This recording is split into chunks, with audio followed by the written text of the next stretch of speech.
In the 21st century, members of the United Brotherhood of Carpenters and Joiners of America work in many crafts, in industries that are constantly changing.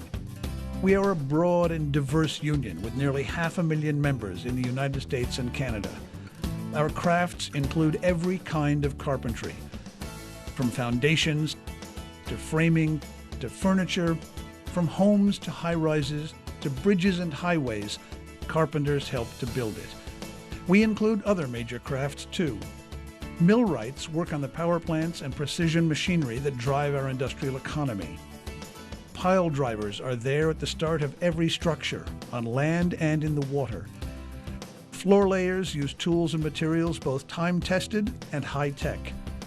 Lathers shape the often free-form look of modern structures. Mill cabinet workers work with furniture and laminated goods of every shape and kind. And UBC industrial workers work with wood-related products in many settings. Our proud and important history has made us the union we are today. How we got here has a lot to do with where we are going, and our history has a lot to teach us about how to get there.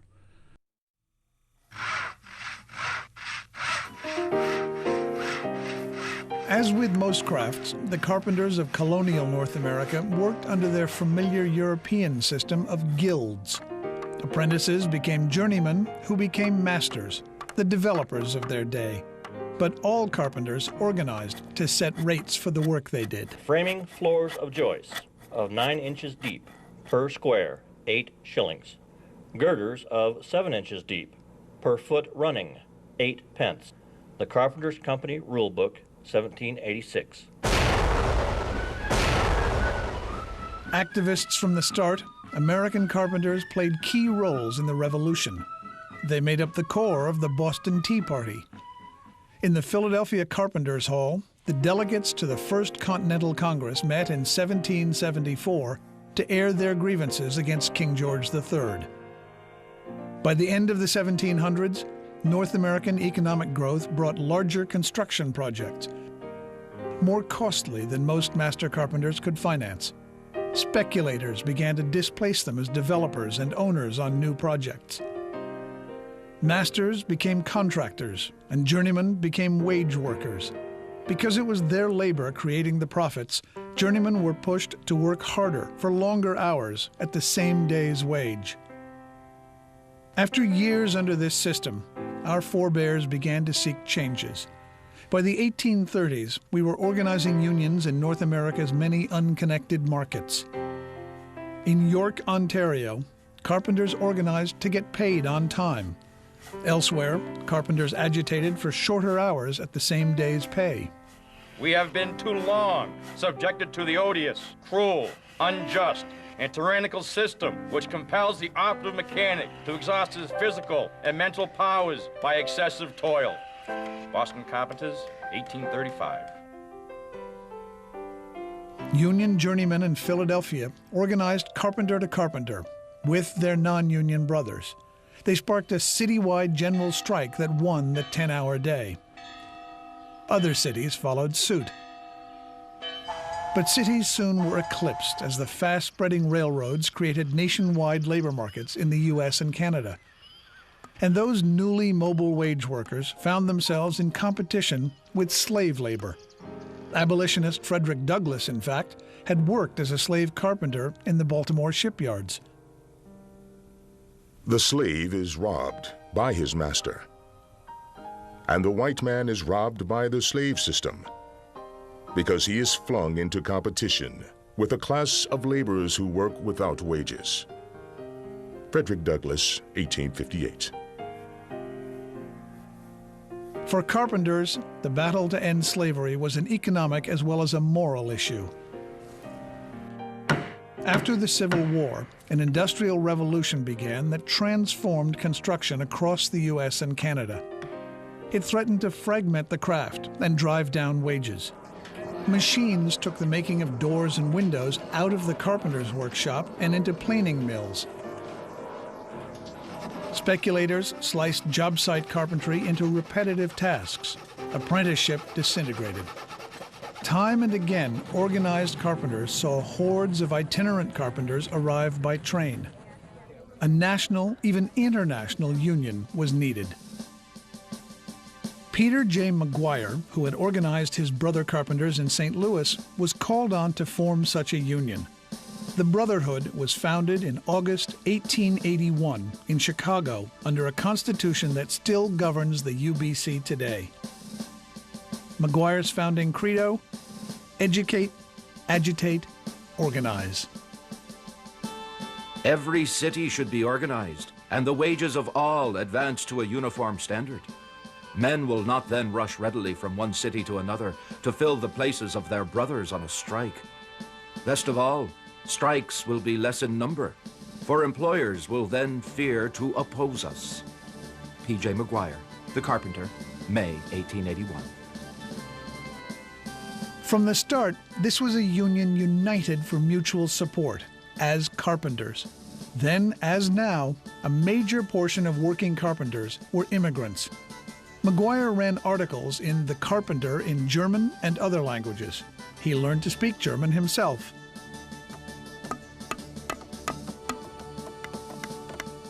In the South, white and black locals affiliated with the UBC.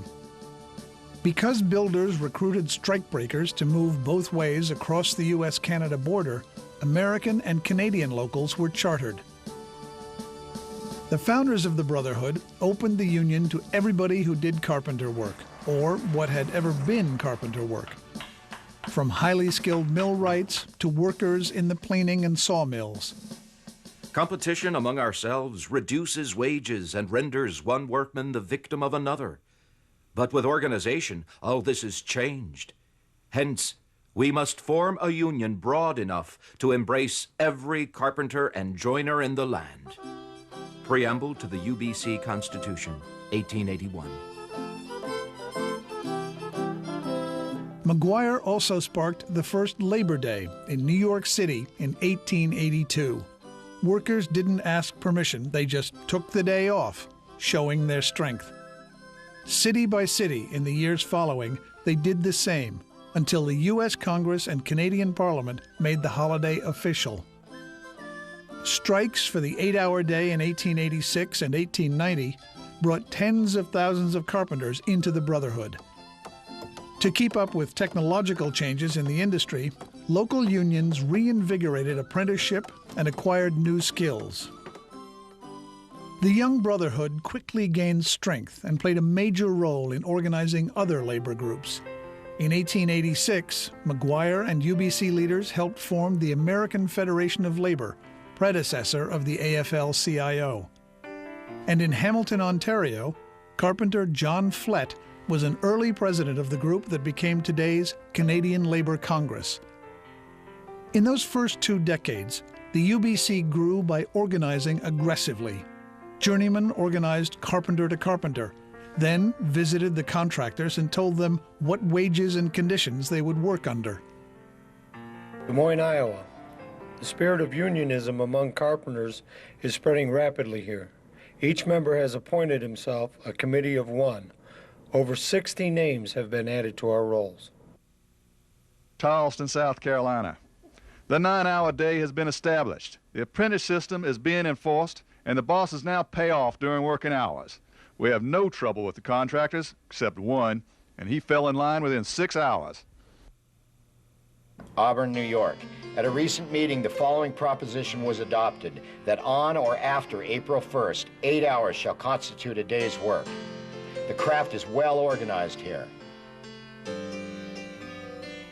Success brought full-time general officers and a headquarters in Indianapolis. To police agreements, locals began hiring business agents. In markets the Brotherhood dominated, these business agents could organize directly with new contractors, organizing from the top down.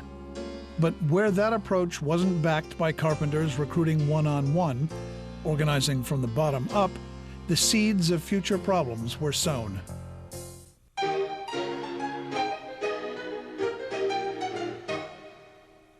In the early 20th century, major regional and national builders began to emerge.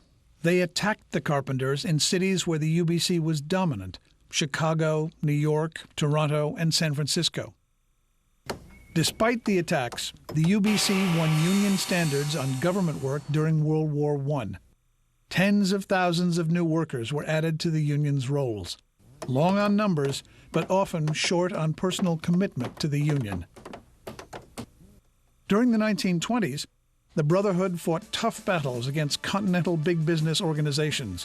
City by city across North America, builders pushed the anti-union notion of the open shop. In the U.S., they called it the American Plan. In Canada, they dropped the name, but kept the strategy. You can hardly conceive of a more un-American, a more anti-American institution than that the union shop. It is really very remarkable that it is allowed to exist under the American flag. National Association of Manufacturers, 1920. But even during the 1920s construction boom, the Brotherhood launched no new organizing drives. The General Office began referring to organizers as international representatives. Membership stagnated. Some markets were lost entirely. The UBC had been wholly transformed. What began as an organizing union, members working together to add strength and market share, had become a servicing union, working mainly to protect existing jobs instead of organizing new jobs and new members. Membership became merely a business deal, and we lost the true meaning of brotherhood, the one-for-all, all-for-one activism. When we became members, we looked over the available information, sized up our chances, became satisfied of the solvency of the organization, talked it over with the wife, perhaps, and decided in our minds that here was a good investment. The Carpenter, August 1928. The Depression hit construction hard. By 1933, 70% of union carpenters were jobless.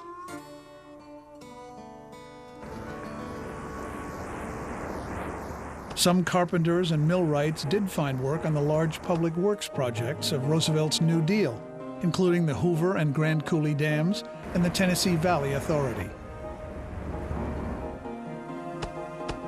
Elsewhere, lumber and mill workers in the Pacific Northwest valiantly struggled to organize, and many became part of the Brotherhood.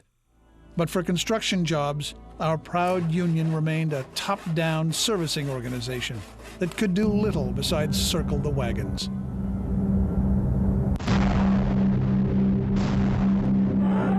Then came World War II, which saw many unsung UBC heroes. When Pearl Harbor was bombed, our shipyard workers ran to help while the fires were still raging. Members built the factories and the war materiel. At the front of the front, they engineered our way across Europe. Other members formed the backbone of the Seabees, the Navy construction battalions building bases under fire across the Pacific. The war years saw membership double with the huge influx of workers into government war work. A construction boom followed the war and kept membership numbers high as returning GI members were welcomed back. In the post-war boom, membership in the Brotherhood reached new heights, more than 833,000 in 1973. And the UBC enjoyed a market share as high as 90% in many areas. The Brotherhood achieved solid benefits like health insurance, vacation pay, and pensions. Apprenticeship was also